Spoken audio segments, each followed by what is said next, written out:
Hello friends, today is 14th of June and today is Friday. Today we will see the headlines and we will discuss the headlines here and analyze these things, try to understand. हम लोग आज की headlines को पढ़ेंगे और कोशिश करेंगे उसे समझने की। तो सबसे पहले आज की हेडलाइंस है gas cylinders, cardboard partitions, door to roof locked, Kuwait probe into building fire. 45 of 949 dead are Indians.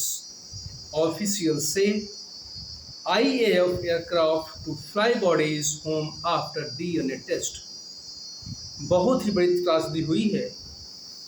जो भारतीय मजदूर कुवैत में काम कर रहे थे उनकी बिल्डिंग में नीचे आग लगी, जहां पे गैस सिलेंडर रखे गए थे, कार्डबोर्ड का पार्टीशन बना हुआ था और सबसे दुखद ये था कि जो टॉप ऑफ द रूफ होता है, सबसे ऊपर की छत का जो दरवाजा था वो लॉक था, बंद था। इस तरह से आग ने बहुत बड़ा वहाँ पे तांडव मचाया और 49 व्यक्तियों की मृत्यु हुई, जिसमें से कि 45 जो है इंडियंस हैं, भारतीय हैं।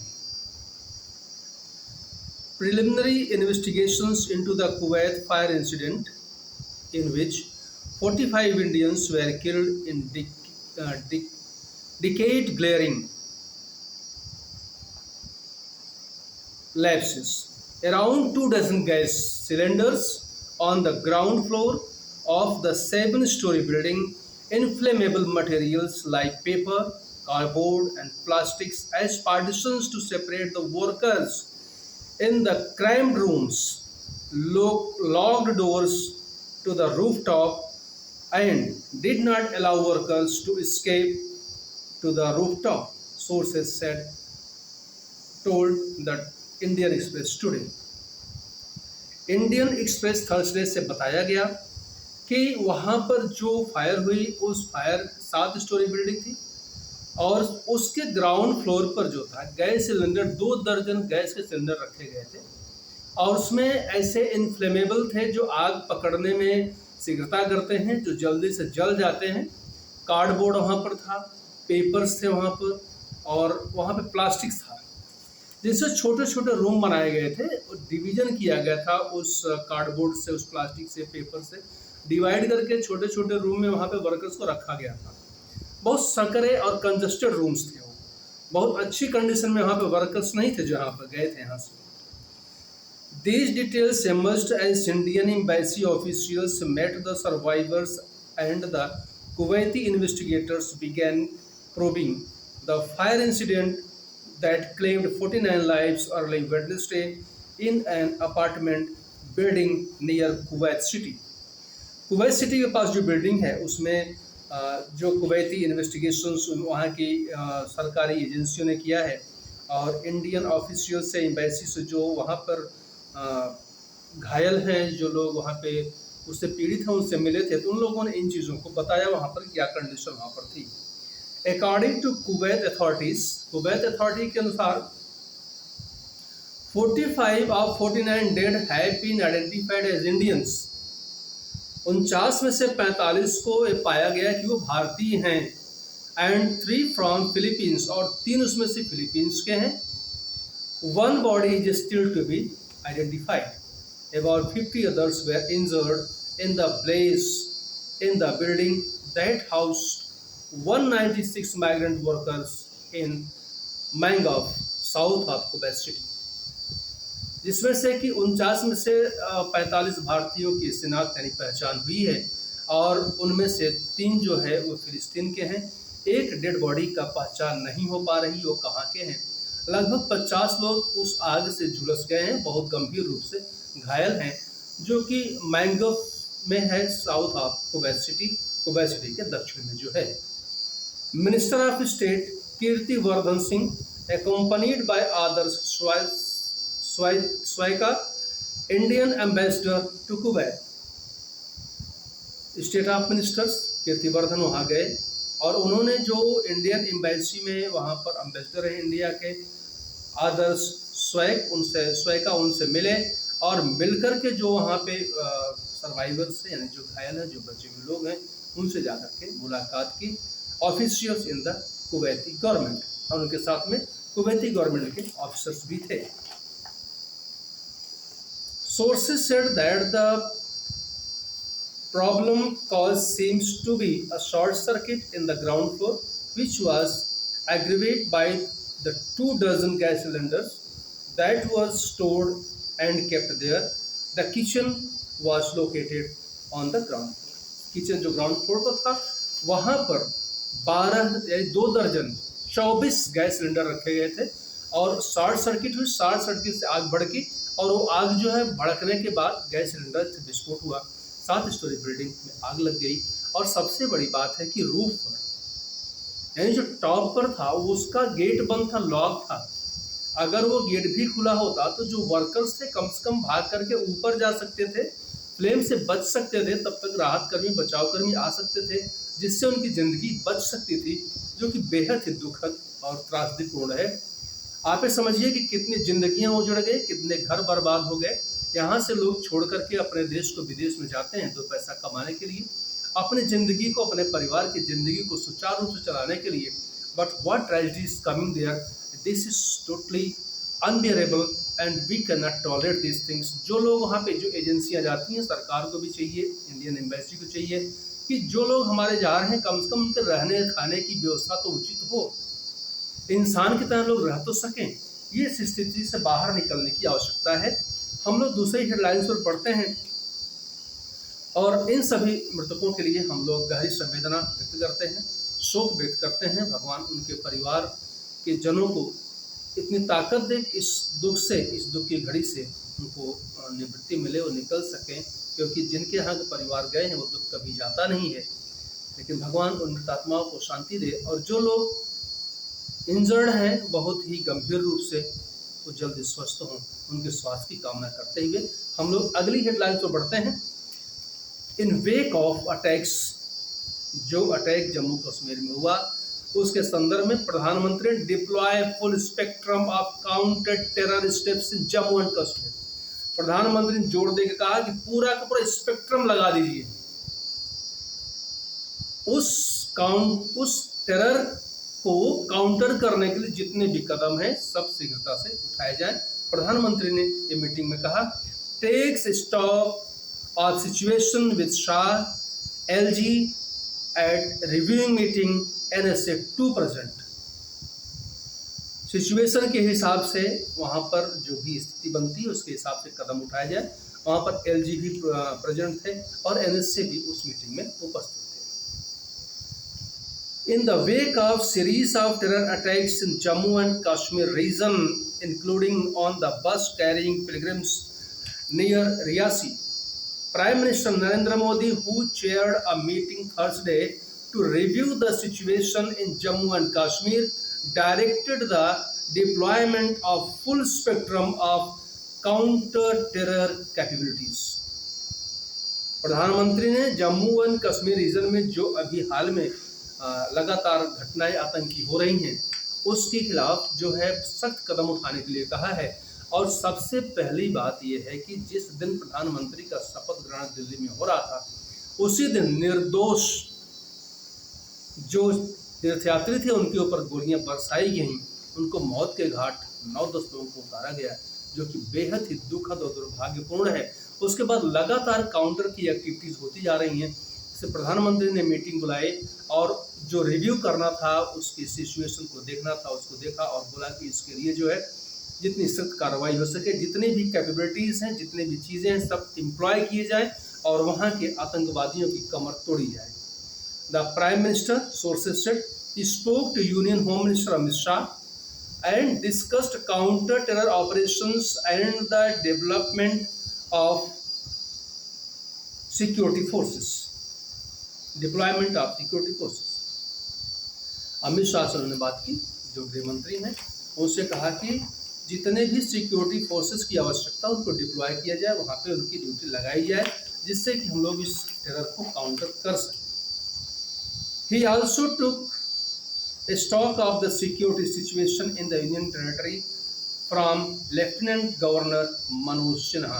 जो लेफ्टिनेंट गवर्नर हैं वहाँ के मनोज सिन्हा से भी उन्होंने कहा कि वह उस स्थिति पर, वहाँ की स्थिति पर नज़र रखें जो सिक्योरिटी की स्थितियाँ हैं, और इस तरह से इन चीज़ों को काउंटर किया जाए। National security adviser Ajit Doval and other senior officials were present in the meeting, sources said. सूत्रों ने कहा कि वहाँ पर national security adviser Ajit Doval भी थे और जो सीनियर ऑफिशियल्स थे वो भी वहाँ पर उपस्थित थे। The prime minister, sources said, was given an overview of the security related situation in Jammu and Kashmir and was apprised of the counter terror efforts being undertaken in the region.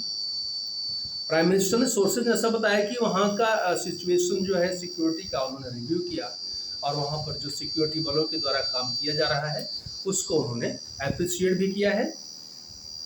ये बहुत दुर्भाग्यपूर्ण था। Counter होना चाहिए और किसी भी कीमत पर इन चीज़ों का दमन होना चाहिए। अभी लोकसभा का चुनाव सफलतापूर्वक वहाँ संपन्न हुआ। जो वहाँ पर रिटर्न हो रही डेमोक्रेसी, ये उनके लिए, आतंकवादियों के लिए या पाकिस्तान के लिए बहुत दुखद चीज़ उनके लिए है। जो कि सुखद भारत के लिए है, उनके लिए दुखद रहेगा। जो देश के दुश्मन हैं वो हमेशा ही इन चीज़ों का फ़ायदा उठाते रहेंगे कि देश में कैसे अस्थिरता का माहौल बनाया जाए। इस तरह से प्रधानमंत्री ने कहा कि जोर देकर कहा कि वहाँ पर जितना भी हो सके काउंटर किया जाए टेररिस्ट को और टेररिस्ट का समूल नाश वहाँ पर किया जाए। इस तरह से हम लोग बढ़ते हैं अपनी अगली लाइन पे। NEET retest for 1563 candidates, Pradhan says no paper leak. Grace marks withdrawn, retest result by June 30, NTA to supreme court, opposition for probe. NEET की जो स्थिति हुई इस साल परीक्षा की बहुत दुर्भाग्यपूर्ण रहा और कहा गया है कि 1563 जो उत्तीर्ण अभ्यर्थी हैं उनकी परीक्षा फिर से होगी, क्योंकि इनको ग्रेस मार्क दिया गया था और ग्रेस मार्क देने से बहुत से बच्चों का जो सीक्वेंस है उनके पोजीशन का, उनके जो मेरिट का, उसमें दिक्कत हुई है। तो सुप्रीम कोर्ट ने कहा कि इनका जो भाई ग्रेस मार्क खत्म करिए, इनका फिर से रीटेस्ट लीजिए। एनडीए ने कहा ठीक है। प्रधान ने कहा कि नहीं, धर्मेंद्र प्रधान जो कि इसके मंत्री हैं शिक्षा विभाग के, उन्होंने कहा कि इसमें जो है किसी भी तरह का कोई पेपर लीक नहीं है। अपोजिशन ने इसकी प्रूफ की मांग की है और जो रीटेस्ट होगा इसका रिजल्ट 30 जून तक आ जाएगा। Amid the row over the national eligibility cum entrance test undergraduate 2024 results, including allegations of a paper leak, Union Education Minister Dharmendra Pradhan said Thursday that there was no evidence of a paper leak. इस बीच में जो कि national eligibility cum entrance test जो NEET की परीक्षा under graduate की हुई है 2024 की, उसके रिजल्ट के संबंधित जो एलिगेशंस लगे हैं कि पेपर लीक हुआ है, यूनियन एजुकेशन मिनिस्टर ने कहा, धर्मेंद्र प्रधान ने, कि थर्सडे को कि इस तरह का कोई पेपर लीक का अभी मामला या इसका कोई साक्ष्य भी नहीं मिला है। Pradhan, who returned for the second inning as the head of the ministry and took charge Thursday, made the remark even as the National Testing Agency announced that NEET retest would be conducted for 1,563 candidates who were given grace marks for loss of time during the exams. It said that these grace marks stand withdrawn. प्रधान ने कहा कि जो दूसरी बार इसी ministry को संभाल रहे हैं, लगातार दूसरे टर्म में भी मोदी सरकार के, थर्सडे को उन्होंने कहा कि नेशनल टेस्ट एजेंसी जो है उसने अनाउंस किया है कि नीट का जो रीटेस्ट होगा 1563 बच्चों का जिनको कि ग्रेस मार्क दिया गया था, उनका ग्रेस मार्क खत्म किया जा रहा है और उनकी परीक्षा फिर से ली जाएगी। On Wednesday the Indian Express had reported that the retest for this 1563 candidates was among the options being considered by the 4-member committee formed last week by the NTA.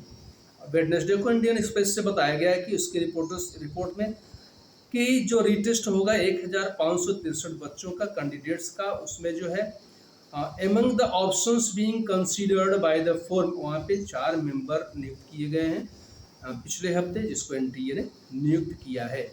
Pradhan said this year 24 lakh students took the NEET, 24 lakh बच्चों ने NEET की परीक्षा में भाग लिया था इस साल। Around 13 lakh students qualified, 13 lakh बच्चे क्वालिफाई हुए हैं। There are 4500 exam centres for NEET, 4500 exam के सेंटर थे नीट के। And there are centres in other countries as well, और दूसरे देशों में भी सेंटर था इसके एग्ज़ाम के लिए। तो ये आज की जो बड़ी हेडलाइंस थी, हम लोग इसको देख रहे हैं। और इस तरह से किसी भी तरह का पेपर लीक के मामले से इनकार किया गया है। लेकिन ये अनुरोध है सरकार से भी, सभी टेस्टिंग एजेंसी से भी, कि इस तरह का खिलवाड़ या पेपर लीक ना हो, किसी भी कीमत पर ना हो। जो भी इसमें दोषी पाए जाते हैं उनको कड़ी से कड़ी सजा दी जाए, क्योंकि देश के लाखों लाखों बच्चों का जीवन, उनका कैरियर प्रभावित होता है, जो कि नहीं होना चाहिए। ये बहुत ही दुर्भाग्यपूर्ण है। मैं तो कहता हूँ कि आज के बाद से, ये नीट की परीक्षा में जो गड़बड़ी हुई है, इसके बाद से किसी भी तरह की पेपर लीक की घटनाएं ना हो, किसी भी तरह की इस तरह की जो इरेगुलरिटीज़ की गई हैं, जो भी चीज़ें हो गई जिससे कि बच्चों को बहुत नुकसान पहुंचा है, क्योंकि एक बच्चे के पीछे पूरा परिवार, पूरा समाज होता है। तो इस तरह की चीज़ें घटित न हो। सरकार से भी और टेस्टिंग एजेंसी से भी ये अनुरोध है, इस पर सख्त से सख्त कदम उठाएं और इस तरह की घटनाएं आगे न होने पाएँ। मैक्सिमम 15 ईयर ऑफ डाटा, ये हम लोग गर्मी के ऊपर देख रहे हैं कि 15 साल का जो डाटा था, this summer most numbers of heat wave days and still coming counting. बहुत ज़्यादा इस गर्मी में बहुत ज़्यादा जो हीट डेज थे, हीट वेव के डेज थे, भयंकर गर्मी के दिन थे, वो बहुत ज़्यादा हुए और आने वाले समय में भी हैं भी ये। More days, bigger spread, more severe, first time even in Himachal Pradesh और जम्मू कश्मीर। बहुत और भी दिन होंगे, बहुत बिगर स्प्रेड होंगे, ज़्यादा गर्मी फैलेगी, बहुत ज़्यादा सीवियर, बहुत ज़्यादा गंभीर गर्मी पड़ेगी। और पहली बार हिमाचल प्रदेश और जम्मू कश्मीर में भी बहुत भयंकर गर्मी पड़ रही है।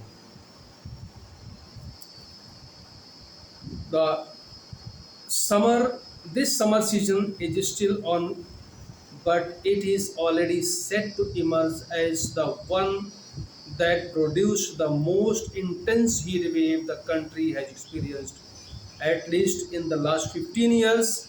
For this heat wave, data is available.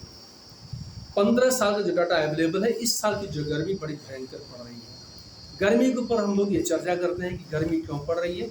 बहुत से इसके रीजंस हैं गर्मी के पड़ने के लिए और गर्मी कम करने के लिए रीजंस हैं। हम लोग कभी पेड़ों के पुजारी थे, पेड़ों की पूजा करते थे। ये नीम का पेड़ है, बरगद का पेड़ है, पीपल का पेड़ है, आम का पेड़ है, जितने भी हरे पेड़ हैं, किसी को काटना मना था, नहीं काटा जाता है। धार्मिक रूप से, सांस्कृतिक रूप से हमारे जीवन का अभिन्न अंग था।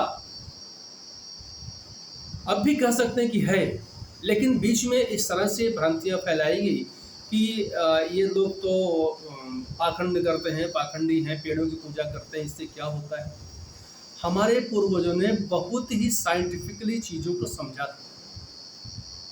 और किसी भी चीज़ को हम प्रिजर्व तब लॉन्ग समय तक रख सकते हैं, लंबे समय तक रख सकते हैं, तभी प्रिजर्व कर सकते हैं जब हम उन चीज़ों को अपने से जोड़ें, अपने धर्म से जोड़ें, अपने रिचुअल से जोड़ें, पुण्य पाप का लेखा जोखा करके जोड़ें, तो जा करके इन चीज़ों का हम पालन कर पाते हैं। गलत काम नहीं करते लोग जल्दी, क्यों?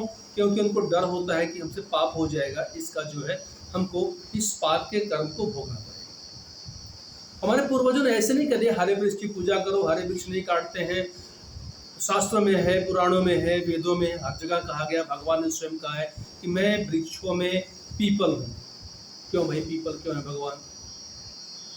देखिए, ये जितने भी पेड़ हैं, ये मैक्सिमम जो है कार्बन डाइऑक्साइड का अवशोषण करते हैं और इनकी छाया जहाँ तक पड़ती है उतनी धरती पर सन की रेज नहीं पड़ती है। जब धरती के ऊपर सन की रेज पड़ती है, धरती हमारी उस रेज को, उस गर्मी को एब्जॉर्ब करती, फिर रिफ्लेक्ट करती है, गर्मी वहाँ ज़्यादा होती है। सभी से ये अनुरोध है कि आप सभी लोग अधिक से अधिक वृक्षों को लगाएं, धरती की सुंदरता को बढ़ाएं, धरती को नंगी मत करें। अगर धरती पर वृक्ष रहेंगे, आच्छादित मैक्सिमम पार्ट रहेगा, तब जाके धरती का संतुलन बना रहेगा और इन्हीं पेड़ों से बरसात भी होती है। जल का संचयन, पेड़ों का लगाना और बरसात में जो जल जो पानी बरसता है उसका संचयन बहुत ज़रूरी है। सरकारों को भी इसके लिए कदम उठाना चाहिए। जितने भी तालाब बने हुए जो पहले के परंपरागत तालाब थे उनको भी सिक्योर करना चाहिए सरकार को, उनको भी मेंटेन करना चाहिए, इससे पानी वहाँ रुक सके। तालाबों के किनारे किनारे वृक्षारोपण का कार्य होना चाहिए, जैसे कि मनरेगा के तहत जो मजदूर हैं उनसे वृक्षारोपण कार्य करवाइए। आप ऐसे कार्य करवाइए जो लॉन्ग टर्म के लिए सस्टेनेबल डेवलपमेंट हो, हमारी आने वाली पीढ़ियों के लिए भी वो डेवलपमेंट काम दे सके। अगर समय जा रहा है, संसाधन जा रहा है, तो समय संसाधन का जो प्रयोग हो, जो उसका यूज लॉन्ग टाइम के लिए हो, आने वाली पीढ़ियों के लिए हो। आप सभी से अनुरोध है कि ज़्यादा से ज़्यादा पेड़ों को लगाएं, और धरती की गर्मी तभी कम होगी जब हम लोग पेड़ों को लगाएंगे, जल का संचयन करेंगे। बिना पेड़ लगाए कल्याण नहीं है। आप सब लोग अपना बहुत ध्यान रखिए, गर्मी से बचते रहिए और पेड़ लगाते रहिए। बरसात आ रही, पेड़ लगाते रहिए। आप लोगों को बहुत बहुत आभार। आप लोग इस चैनल को जरूर लाइक करिए, सब्सक्राइब करिए, शेयर करिए, और भी जिससे हमारा उत्साह बढ़ता रहे, हम और अच्छी अच्छी चीज़ों को आपके लिए लाते रहें। तब तक के लिए नमस्कार, अपना ख्याल रखिए।